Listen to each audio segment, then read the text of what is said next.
10월 30일 토요일 하나님께서 이 시간 주시는 말씀은 욥기 15장 1절에서 16절 말씀입니다. 욥기 15장 1절에서 16절 말씀입니다. 대만 사람 엘리바스가 대답하여 이르되 지혜로운 자가 어찌 헛된 지식으로 대답하겠느냐? 어찌 동풍을 그의 복부에 채우겠느냐? 어찌 도움이 되지 않는 이야기 무익한 말로 변론하겠느냐? 참으로 내가 하나님 경외하는 일을 그만두어 하나님 앞에 묵도하기를 그치게 하는구나. 내 죄악이 내 입을 가르치나니 내가 간사한 자의 혀를 좋아하는구나. 너를 정죄한 것은 내가 아니요 내 입이라. 내 입술이 내게 불리하게 증언하느니라. 내가 제일 먼저 난 사람이냐? 산들이 있기 전에 내가 출생하였느냐? 하나님의 오묘하심을 내가 들었느냐? 지혜를 홀로 가졌느냐? 내가 아는 것을 우리가 알지 못하는 것이 무엇이냐? 내가 깨달은 것을 우리가 소유하지 못한 것이 무엇이냐? 우리 중에는 머리가 흰 사람이 있고 연로한 사람도 있고 내 아버지보다 나이가 많은 사람도 있느니라. 하나님의 위로와 은밀하게 하시는 말씀이 내게 작은 것이냐? 어찌하여 내 마음에 불만스러워하며 내 눈을 번뜩거리며 내 영이 하나님께 분노를 터뜨리며 내 입을 놀리느냐? 사람이 어찌 깨끗하겠느냐? 여인에게서 난 자가 어찌 의롭겠느냐? 하나님은 거룩한 자들을 믿지 아니하시나니 하늘이라도 그가 보시기에 부정하거든 하물며 악을 저지기를 물마심 같이 하는 가증하고 부패한 사람을 용납하시겠느냐. 자, 본문은 이제 두 번째 논쟁 상황으로 치닫게 됩니다. 이제 14장부터는 욥과 세 친구들 간의 첫 번째 논쟁이 시작되었다면 15장부터는 오늘 본문부터는 다시 두 번째 논쟁 타임이 시작된다고 볼 수 있습니다. 그래서 이 첫 번째 논쟁에서와 마찬가지로 두 번째에서도 엘리바스가 다시 등판해가지고 이제 또 이야기를 시작하죠. 그런데 첫 번째 엘리바스가 말했을 때의 태도보다는 좀 더 욥에 대하여 어둡고 그리고 강하게 이야기하는 모습을 우리가 본문 속에서 찾아볼 수 있습니다. 앞서서 욥이 열심히 이제 자신의 입장을 고백하고 또 그의 기도에 대해서 오히려 친구들은 더 이상 이제 인내할 수 없고 욥의 태도와 욥의 말들에 대해서 참을 만큼 참았다. 이제 이런 분위기로 흘러갑니다. 이제 왜 그럴까요? 왜냐하면 그들이 가지고 있는 사고 체계를 그들이 진리라고 믿고 있는데 그러한 그들의 사고 체계에서 그들의 진리라고 생각하는 것들을 이제 거스리고 또 그들의 사고 체계에서는 욥이 어리석고 고집세고 이것이 이제 악함 그들에 대한 욥에 대한 악함 그에 대한 태도에 대해서 그들은 강한 불만과 욥을 용납할 수 없는 저항감이 있었기 때문입니다. 그래서 이제 욥 엘리바스가 보다 더 단호하게 그에게 이제 말을 하면서 책망을 하죠. 그래서 요약적으로 2절과 3절 말씀을 보면 욥의 말이 아주 허망하다고 얘기하고 또 이제 동풍의 비유를 하는데 이 동풍이라는 것은 그 사막에서 부는 뜨겁고 건조한 열풍이 이제 복부를 채우면 얼마나 배가 뜨겁고 거북스럽고 너무 이게 참을 수 없고 메스껍고 막 이렇게 신체적으로 얼마나 견디기 힘들겠습니까? 이제 욥의 말을 더 이상 듣고 있기가 이 뜨거운 동풍처럼 참고 견디기가 힘들다. 그래서 이제 4절 말씀에 이르러서는 욥의 말이 이제 아주 더 이상 위험하다. 이제 이런 식으로 이제 이야기를 하게 하는 거죠. 완전히 이제 하나님을 경외하는 자도 아니다라고 단정지어서 이제 그를 정죄하는 모습을 보여주게 됩니다. 이제 하나님을 두려워하지도 않고 회개하지도 않고 뉘우치지도 않는 그의 태도가 그들의 강한 거부감을 보이게 되는 것이죠. 근데 실상은 또 그렇지 않았습니다. 욥은 이제 조금씩 이제 그 친구들과 이야기하고 또한 그의 삶 속에서 이제 하나님에 대한 어떤 묵상을 하면서 조금씩 이제 그의 욥의 태도가 그리고 하나님에 대한 마음가짐이 변화되어 가고 있었었는데 그런데 자신들이 생각하는 원칙과 어떤 욥의 태도와 모습이 아닌 다른 모습으로 욥이 변해가고 있으니까 그런 모습들이 오히려 그 친구들에게는 불경스럽고 오만하고 또 메스껍고 정말 참기 어려울 만큼 그가 변하고 있다라고 생각하고 있는 것이죠. 그러나 그는 긍정적으로 하나님께서 보시기에 긍정적으로 변화하고 있었습니다. 그런데 이제 욥의 친구들이 볼 때는 도저히 참을 수 없을 만큼 욥이 불경스럽고 오만한 자였다라는 것이죠. 그래서 그들이 이제 견딜 수 없어서 이제 던지는 말들 5절 6절에 보면 이제 욥의 이제 간사한 자의 혀라고 표현을 합니다. 이제 그러면서 회개하라고 이야기를 하죠. 그리고 7절에서 10절에서는 이제 그러한 태도가 이 자식이 이제 오만하구나 무례하구나라고 그래서 마치 세상을 다 아는 먼저 태어난 선배처럼 다 아는 것처럼 말하고 있다. 이제 욥이 하나님을 조금 더 진실되게 좀 알아가는 그런 모습들이 이제 자신들의 원했던 욥의 모습으로 변하지 않고 전혀 자신들이 생각했던 태도와는 다르게 하나님을 알아가면서 변하는 모습을 보니까 이제 이런 정죄로 7절 10절 말씀 지혜를 홀로 가진 오만한 사람 이런 것들로 표현을 하고 있죠.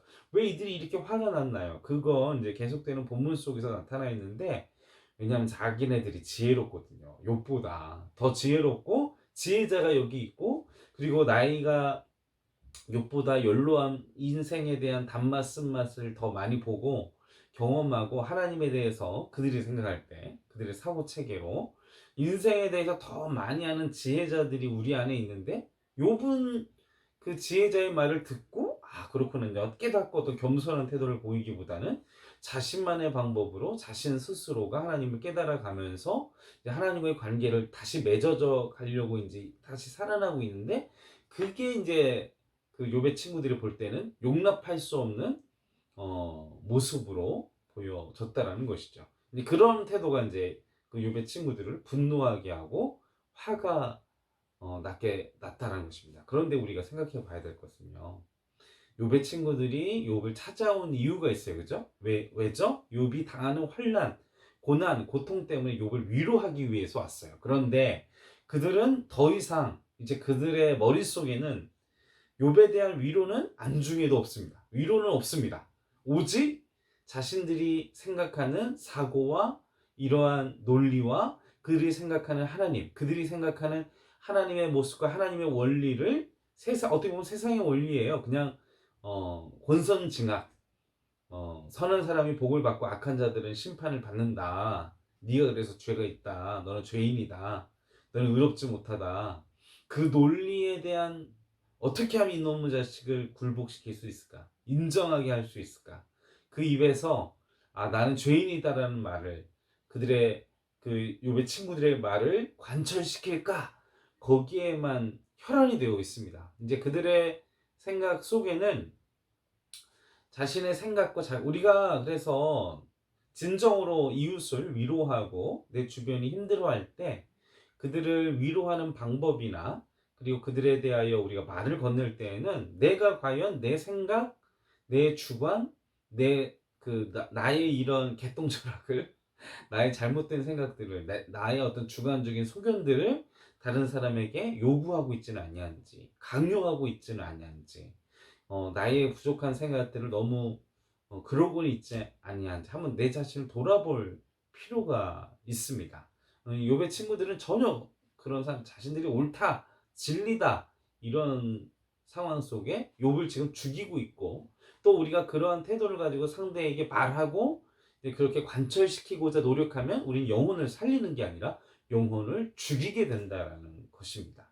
그래서 우리 주변에 고통당하고 또 내 생각대로 내 뜻대로 사람이 변하지 않고 그게 흘러가지 않는다고 해서 우리가 그 지체들을 막 욕하거나 무시하거나 강요하거나 뭐 요구하거나 이렇게 되면 영혼을 잘못하면 죽일 수도 있다라는 것. 근데 기억해야 될 것은요. 내 생각이 틀릴 수도 있다라는 겁니다. 우리는 그 생각을 하고 있어야만 해요. 근데 그 욥의 친구들은 자신들을 지혜자라고 생각하기 때문에 이제 욥에 대하여선 궁율과 위로가 없습니다. 그냥 지금 어떻게 하면 욥을 쓰러뜨릴지. 그래서 11절 말씀을 보면 자신들은 진리를 전했다라고 당당해요. 11절 말씀을 보시면 우리는 하나님을 위로하게 하는 말씀을 전했다. 이제 이 정도로 그들은 그들의 논리에 빠져 있습니다. 그래서 14절에 보면 또 계속해서 사람이 어떻게 깨끗하냐 이렇게 얘기하면 너는 죄인이야 이렇게 이야기를 하고 있는 것이죠. 그런데요, 이 엘리바스와 이 친구들의 말은 상당한 어떤 신앙적이고 어떤 하나님의 말씀 같이 들려집니다. 근데 우리가 구별해야 될 게 있는데 친구들과 엘리바스가 말하는 말들 속에는 하나님의 말씀의 원리도 있어요. 원리도 있습니다. 그래서 우리가 이 욥기를 읽을 때는 우리가 말의 어떤 주체자를 잃고 흐름을 잃어버리면 친구들의 말이 맞는데? 그러면서 이제 우리가 그렇게 생각할 수도 있는데, 왜냐하면 진리된 말씀도 그 속 안에 있죠. 그런데 그건요, 이 욥기 전체의 흐름과 그 친구들의 말의 의도와 하나님의 욥을 향한 그 질서 흐름들을 우리가 잘 구별해야 될, 지혜롭게 구별해야 될 필요성이 있고, 또한 우리가 조심해야 될 것은, 그러나 그들의 논리에는 하나님께서 값없이 주신 은혜가 빠져 있다는 것을 기억해야 될 필요성이 있습니다. 잘못한 사람이, 그리고 의롭게 산 사람만이 칭찬과 잘됨과 성공이 있고, 잘못된 사람들은 저주받고 심판받는다라는 구약의 그 이스라엘의 그 율법의 논리가 그냥, 근데 어떻게 보면 이건 세상의 논리와도 비슷해요. 그렇죠? 다른 종교에도 그런 논리들이 있어요. 그죠?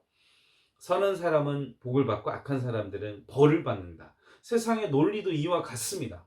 세상의 종교도 이와 같습니다. 빠진 게 뭐냐? 구원의 은혜가 빠져 있어요. 구원의 은혜, 조건 없이 주어주시는 은혜. 그냥 우리가 생각할 때 이렇게 주시는 은혜 자체가 부당해요. 누리고 있는 것 자체가 뭐 이렇게 잘한 게 있다고 아무것도 이게 복 받을 만한 짓을 한 게 없는데 주시는 그 값없이 주시는 하나님의 그 은혜가 빠져 있습니다. 이 안에.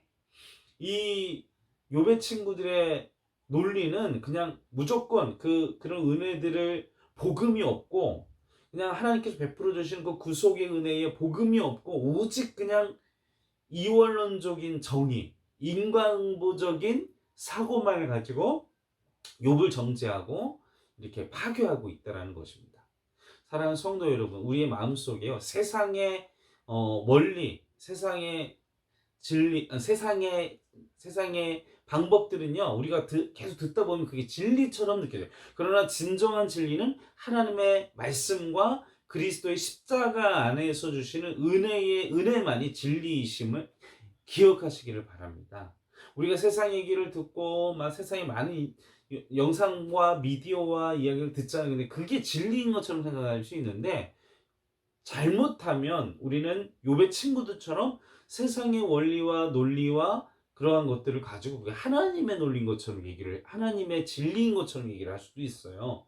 우린 지혜로운 경각심과 우리가 잊지 말아야 할 구속의 은혜, 십자가의 은혜, 부당한 은혜, 우리가 받을 은혜가 없는데 우리가 누려야 될 존재가 아닌데 그러함에도 주신 그 복음을 기억하시고 그 복음의 논리 그리고 복음의 은혜가 우리의 삶 가운데 누리시면서 사시기를 간절히 축원합니다.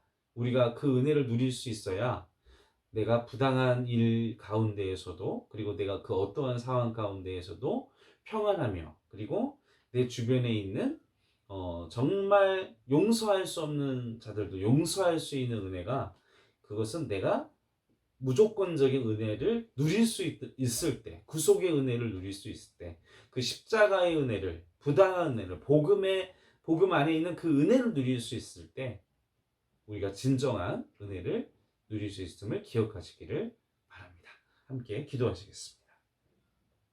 하나님, 엘리바스와 그의 친구들처럼 이원론적이고 세상의 논리로 우리 주변의 이웃들을 내 생각대로, 내 방법대로 그 기준으로 우리가 억압하고 힘들게 한 지체가 있지는 아니한지, 또 우리가 인생을 살아가면서 세상의 이야기와 세상의 것들을 많이 보고 세상의 소리를 들으면서 하나님의 원리를 잃어버린 채, 하나님의 은혜를 잃어버린 채 내 주변 사람들에게 내가 받은 만큼 또 이원론적으로 그렇게 대하고 있지는 아니한지, 우리가 잃어버린 복음, 그 잃어버린 누리지 못하는 복음 때문에 우리 이웃들에게, 우리 주변의 가족들에게, 지체들에게 하나님의 그 넘치는 십자가의 사랑과 은혜를 전하고 있지 못하고 있지는 아니한지, 하나님 내게 하나님의 은혜를 누릴 수 있고 복음의 은혜를 차고 넘치게 누려서, 그래서 내가 이원론적인 그런 율법을 강요하는 자가 아니라 하나님의 은혜와 사랑과 또한 그 은혜와 사랑을 상대로 누리게 하기 위하여 내가 내 자신을 내려놓고 오직 하나님의 복음의 은혜를 누리며 살아가는 우리 행정교회 성도 여러분들 되어질 수 있도록, 또한 그런 내가 될 수 있도록 오늘도 복음의 은혜를 누리며 하나님의 사랑 안에서 거하는 복된 삶을 살 수 있도록 도와주시옵소서. 감사와 찬송과 영광을 올려드리오며 우리를 구원하신 예수님의 이름으로 간절히 기도하옵나이다.